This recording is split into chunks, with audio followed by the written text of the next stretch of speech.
This is Cinema Chat. Enjoy the show.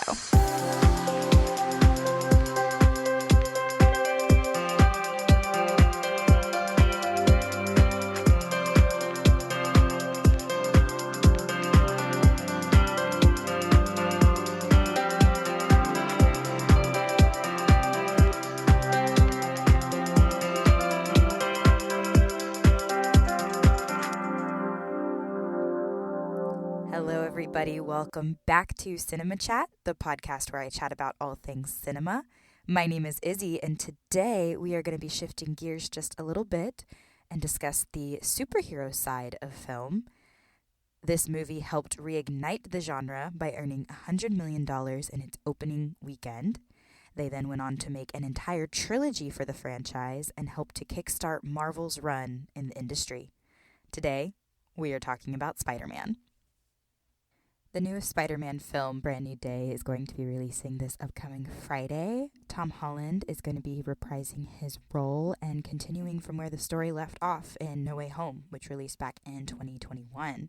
I decided to revisit the film that started it all, but with a different studio, back in 2002 with Tobey Maguire playing the leading man. I vaguely remember watching this movie when I was younger. My brother was really into superheroes, so we would watch all the animated shows and the movies. We grew up more with the DC characters. He liked Superman, and I always loved Wonder Woman. We also loved the Justice League show a lot. That was always on repeat in our household. We never were huge on Marvel. My brother in particular did love Spider-Man. I remember we had the movie on VHS. Oh, yeah. I had rewatched it a few times growing up, and I remember liking it a lot. I don't think there was a moment that I specifically remember as my first time seeing this film. I just know I'd seen it so many times, and just the nostalgia of it all was just what I remembered. Although my history with superhero films hasn't always been the best. I really liked the earlier films like Captain America, the First Avenger, and the Avengers film, the first one. But after that, I remember going to watch some of the newer films in the theater and just not being as excited as all my friends were about it. All of them were talking about, oh, these movies are so great, and the connections and the characters, and it's just so cool. And I'm kind of just sitting there like, I don't understand the hype. This is when I started to feel like these movies got kind of repetitive. There is a hero and there is a villain. They fight multiple times. The hero usually learns a lesson of some kind, or something happens to them to basically make them stronger, and then they eventually defeat the villain and repeat. Now, I will say they tend to shake things up from time to time, but the end result is usually the same. So after a while, I gave up on watching Marvel movies. I just found myself getting bored. It just wasn't entertaining. Again, I'm not a big action movie person. I don't like watching fight scenes that last forever. I don't like watching car chase scenes. I don't think it's cool when they add a little extra, like, look how strong I am into the movie.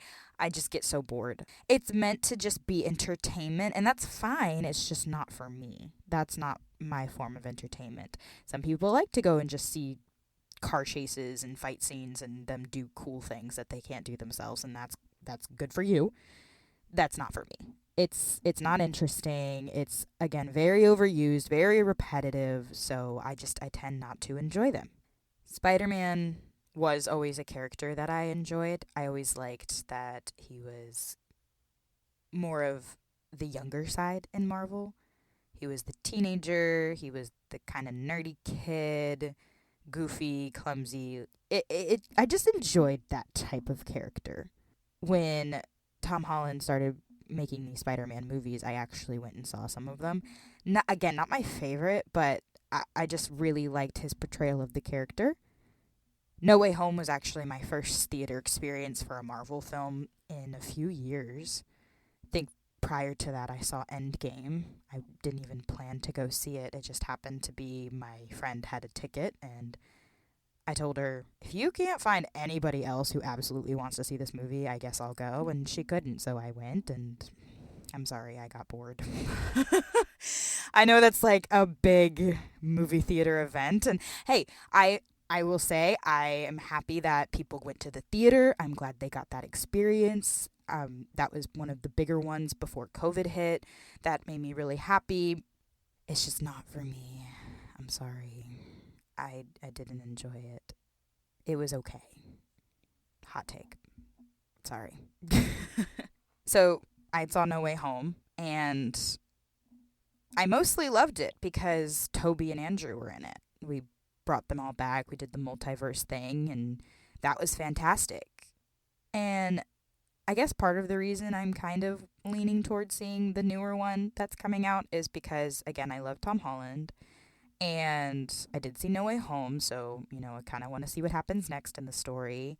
So I am a little intrigued, but I have very, very little expectations for it. The most recent Marvel movie I actually watched was Fantastic Four, and it was not fantastic. That was a really bad movie, but that's a whole other discussion. So we'll stick to talking about Spider-Man. I do also think it's kind of dumb that you have to know about all of these other characters to sometimes understand everyone who's in it and some references. I get it, it's a universe, but still, I have to watch a gazillion movies just to understand one character who's in a movie for a few minutes, or they reference something that happened on one of their TV shows, or all these other... It's just kind of ridiculous. You're telling me I have to watch all of these things that are canon to understand why I'm watching the one movie I want to see. It's not full understanding, but sometimes there's the jokes or the little cameos or whatever, and it's just kind of an awkward moment because I don't know where this is from, and it's just kind of dumb to me. I just don't understand that aspect of it where, yep, make sure you watch all 100 and something movies and TV shows before you watch this one movie. It's just, I don't get that, but I'll get off my soapbox. Let's shift back to our 2002 Spider-Man. And just a reminder, everything I discuss is going to be my own opinion, and I am going to be mentioning spoilers. So if you haven't seen Spider-Man 2002, just a heads up. This film follows our protagonist, Peter Parker, who is bitten by a genetically engineered spider. The bite gives him many superhuman abilities such as produce webbing, climb walls, and enhance strength and senses. With his newfound powers, Peter decides to protect New York City from crime by disguising himself as Spider-Man and eventually faces off against our antagonist, the Green Goblin. This film does follow the standard superhero formula I mentioned earlier. We have good guy, Spider-Man, facing against bad guy, Green Goblin. They face off against one another multiple times throughout the film, and in the end, Spider-Man prevails. Sam Raimi is the director. His most known films are the Evil Dead franchise, and just this past year in January, he released the film Send Help, which did really well. I don't tend to follow his films since he's mostly in the horror genre. Again, Evil Dead is very possession and demonic type of stuff, and I prefer not to feed my brain that stuff, so I don't go see those movies. But that's where he got his success, so congrats to him. Anyway, I found myself really enjoying the rewatch. There were some moments that haven't really aged well that I'll talk about in a minute. I think the movie is still an enjoyable film. It's very entertaining, has some good lessons. It does its job well, and I can appreciate it for what it is. The first thing I want to talk about is how I feel like most superhero films don't have this same energy anymore. And what I mean by that is, I love when he discovers his powers and goes through all of these realizations of how he can control them. He doesn't quite know what's happening to him yet, and he's slowly learning these things. And to me, I find that fun. I find this where it's almost the comedic side of the film. Imagine you yourself wake up and randomly have these powers. You'd be having most likely the same reactions that he is having. And a lot of films now kind of bypass that stuff since it's pretty common knowledge with Spider-Man, we all know he gets bit by the spider. He gets all these powers. Do we really need to see this again? I understand why it would be no, but it's just so fun. It's such lightheartedness to the film. We have all these fighting sequences and battles and moments, and it's just fun to just go back to the origin. How did this begin? Where did this come from? Instead of just throwing it into dialogue. I like seeing that stuff. And that for me is what makes this film fun. Also, the addition of him realizing why he should use his powers for good. I thought this was a really great lesson. I thought, again, this was something that we don't really see as much nowadays. I think it's very common that superheroes in their films learn that their actions have consequences. That's very, very overdone. To be fair, this film does it too. I just feel like it does it better, to where it's communicated better to the audience. It's set up better.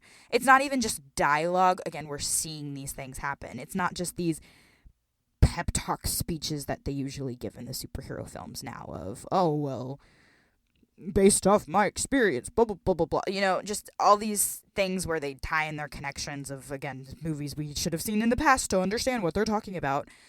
And I just feel like this was very straightforward, and not just some dialogue pieces, but also showing us how his actions had consequences. Using the movie as an example, he initially sought to use his powers for greed. He enters into a wrestling event to make money so that he can buy a car to impress the girl he likes, MJ. The consequence of that decision led to him losing his Uncle Ben, who had just talked to him about what kind of man he wants to be. We have the scene in the vehicle. Uncle Ben's telling him the famous line, with great power comes great responsibility. Peter gets mad at him, saying, don't lecture me, you're not my dad. And they kind of have that disagreement. At the wrestling event, Peter gets cheated out of some money, and then they end up getting robbed. Instead of helping them stop the guy, Peter lets him go to kind of get payback for, oh, well, you cheated me out, so why should I help you? But then that same guy ends up shooting his Uncle Ben. So then everything lines up to where it's this effect, almost a web, ha ha ha, being connected of all these things, from that argument to the decision he decides to make that leads to him losing his uncle. I feel like it's such a good line of progression and showing character development, and him learning that lesson of who do I want to be now that I have these newfound powers. Is this the person I want to be? Somebody who just goes and uses them for greed, or somebody who uses it for good? And that's where we make that connection. Not a lot of films do that nowadays, at least the ones I've seen. They're all just tell. They have these little speech moments and these pep talks and all these things, but we never see those connections happening of, oh, I made the wrong decision. Oh, I should have done this. This is what my actions led to. I feel like we don't see that enough.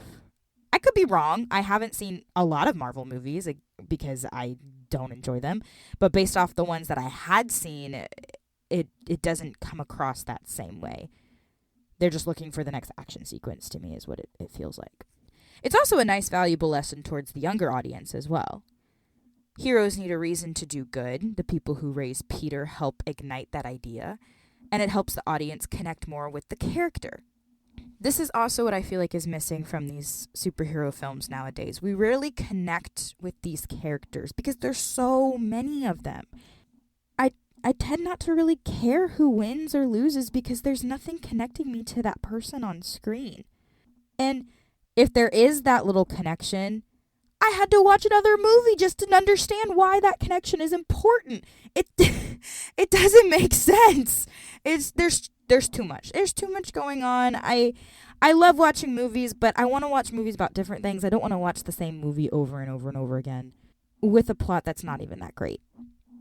Just my 2 cents. Yes, it's cool to have powers and fight crime, but give me a reason to care for your specific character. I cared about Peter. I ended up caring about him because he made this decision. He couldn't protect his uncle. He then goes on to fight crime and do good. And then when his aunt gets attacked, we're like, oh man, this guy can't catch a break.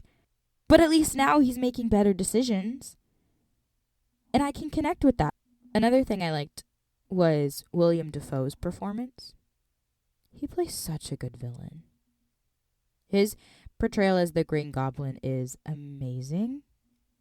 Probably one of my favorite performances of a villain character in the superhero genre. He just commits. He really went for it. And he even performed 95% of his own stunts. I think that's very, very impressive, very committing. His face also just screams villain to me, too. He just has that creepy face, and he knows how to facially act. He knows how to use his face to act out in this creepy, spooky, skin-crawling type of way. It's so good, and he's such a great actor. I love William Dafoe. Some of the things that bothered me about the film, and I've already mentioned a couple with the whole they don't make films the same way as they did back then. You can really tell the CGI did not age well. And I will say, it probably looked better when it first came out. Technology has advanced a lot in the last 20 years. But it just really bothered me. It looked very computer animated. I almost felt like I was jumping back and forth between a video game and the actual movie. Just the way it transitioned, it looked like it went from the story mode of the video game to, okay, now you're playing as the character. That's how it felt to me. The stunts were done really well, but some of the scenes where he's jumping across the buildings or backflipping, it took me out of it too much. It looked too much like a YouTube video where they're making a bad fight scene and they cut to these moments that you can immediately tell were done on a green screen and it's comedic, but they're meant to be serious in this movie and it didn't work. I know, it's older. I shouldn't be hard on it, but it bugged me, so I had to bring it up. The other thing, I felt like a lot of the acting was very stiff and awkward. I love Tobey. I think he's a great actor, but he seemed lost at times. He almost looked like he wasn't really paying attention and then realized he had to say his line. It was funny because I didn't remember it being this bad. Granted, I was young when I first saw it, so I didn't know much about playing a believable character. And I was talking about it with one of my friends the other day who had also just rewatched Spider-Man. And they also asked me too, do you remember Tobey's acting being this bad? Because I don't. And I said, okay, so it's not just me. It almost seemed like an understudy got called in last minute and wasn't prepared. That's how the performance felt to me. Sorry, Tobey. I'm sure you worked very hard on this project and he looked really good. He trained for it and everything. It was very, very awkward. And at first I felt like it was just how he was portraying Peter. Peter's supposed to be kind of awkward, nerdy, shy. That would make sense, but it stayed the same the whole film. And I feel like there should have been more confidence eventually and more groundedness in it. Though when he had the mask on, I felt like it was better. Maybe because I couldn't see his face. But I feel like if he used that same and maybe it's one of those things where he's, trying to use, like in Superman, how he changes his mannerisms and voice when he's Clark Kent, and then you immediately see him shift into Superman. Maybe it was kind of a play on of that. It didn't work. Sorry, Tobey. James Franco also seemed like he wanted to be anywhere else. I don't know, maybe that was the way the director wanted it, but it just seemed like everyone was trying to be overly serious, but also like, this is the last thing they want to be doing right now. That's just how it came across to me. I was very confused. I just didn't understand why all of them were taking kind of the same approach, and that's why I feel like I blame the directing, but maybe it was the dialogue, I don't know. It was very choppy. Again, everybody just seemed like they wanted to be anywhere else besides William Dafoe. William Dafoe was committed to me, and he did a fantastic job, and he was the one who stuck out because he actually made me believe he was his character. Everybody else just looked like they wandered on set and said a few lines. Also, the fact that none of these characters look like they're in high school is wild. Granted, they portray seniors, but they all look like juniors in college. They all looked way too old. I think the youngest was Kirsten Dunst, who was 20 at the time. But even still, nobody came across as believable as high school people. And I think it's funny that growing up, you think this is what high schoolers are supposed to look like. And then you get to high school and realize, no, they're not. I do like how everything sets up for a sequel quite nicely. Franco's character, Harry, thinks Spider-Man killed his father. Mary Jane is rejected by Peter in the hopes he can protect her from future danger. It definitely makes me interested in seeing what happens next. But the film is also able to stand on its own. It's a great film that has a great arc, great character development, all wrapped in one film, but it still alludes to the sequel and you're left wanting more, but you also don't really need it. It's nice that we have it. Obviously, we know there ended up being 2 more movies in Tobey's universe of Spider-Man, but it would have worked if we only had the one film too. It would have made sense. Again, I feel like this is where some movies fall short. Going back to when I talked about Backrooms, how it seemed very obvious that they were just essentially using this film as a setup for the sequel when they should have been trying to make a film that was good on its own. I don't want a film where it's all just set up and plot points of, okay, we're going to wrap this up in the sequel. It's okay to extend those things, but I don't want it to be the main focus. So again, that's why I feel like this film does a really nice job. They already knew they were going to be making sequels. Tobey signed a deal for at least 2 movies. So they already kind of knew that they were going to get that next movie greenlit, but it's also a good safety net of, hey, just in case, let's make this a great movie. And it worked. One interesting thing about the character Spider-Man is that he's the only Marvel character that Disney does not own the rights to. For anyone who doesn't know, Disney owns Marvel. So all of the Marvel Studios films that have been produced and distributed, they're all owned by Disney, except for Spider-Man. Sony Pictures actually acquired the rights when Marvel was facing bankruptcy in the 90s. They did eventually make a deal with Disney in 2015. This is why we now have Tom Holland's Spider-Man being distributed by Marvel. They made the deal so that they could put Spider-Man in the Marvel Universe. If you remember, his first appearance was in Captain America Civil War. We finally see Spider-Man. He gets his own movie, Spider-Man Homecoming. He's eventually in Infinity War, Avengers, all those things. So this deal helped them be able to insert Tom Holland's Spider-Man into the universe. But Sony still has full control of the character. So at any point, if they don't approve of something, they have final say. Just a little fun fact for those of you who don't know. Overall, I enjoyed the rewatch. Lots of nostalgia. Love for the OG franchise. I would recommend it for people who love superhero films or action movies. It will be something I would want my future children to watch and experience. For younger audiences, of course, superhero films are fun. It's when you get older and decide maybe these aren't for me, maybe then you don't need to watch them as much. But growing up, it's always fun to watch those superhero films. They're cool. You want to dress up as them for Halloween, things like that. So I'm not going to take away those experiences for my future children just because I don't care for superhero movies. I'm not going to push them to watch all of them, but I wouldn't mind showing them this one. Although they definitely probably will laugh at the old CGI. At that point, whenever that is in my life, it's going to be so fake compared to the stuff that will be coming out at that time. So we'll all get a good laugh at the old CGI. Nothing spectacular about it. There's nothing that makes me say, ooh, you have to absolutely watch this film. But I'd say it's worth the watch. It's enjoyable. It's fun. It's just a good family film. You could watch it together as a family, and it'd be a great experience. Thank you all for listening. Please feel free to share this episode with anyone you know who might enjoy it. Anybody who's a superhero fan, I apologize if I offended you with my hot takes, but difference of opinion, gotta have some of those. Next week, I'm going to be giving my thoughts on the newest film, Spider-Man Brand New Day. It releases this weekend, so I will be going to see it. Go out to a theater, give it a watch, or just go see a movie. The Odyssey is still out. Go watch it. If you listened to my last episode, you heard me beg you to go see it in IMAX. I am still begging you to go see it in IMAX. Go see The Odyssey. Go see Spider-Man. Go see something in the movie theater this weekend. Have that experience. Go out with the family. Go out with some friends. Go by yourself. Just go to a movie theater, support them, and have the best time. If you'd like to follow me online, I am at IzzyPog8, the number, on both Instagram and Twitter, at Living Izzily on TikTok, and at IzzyPog on Letterboxd. Shout out to my DJ as usual. Go give him a follow at Mike Afters on both Instagram and TikTok as well. And with that, a happy movie watching to you all. Bye.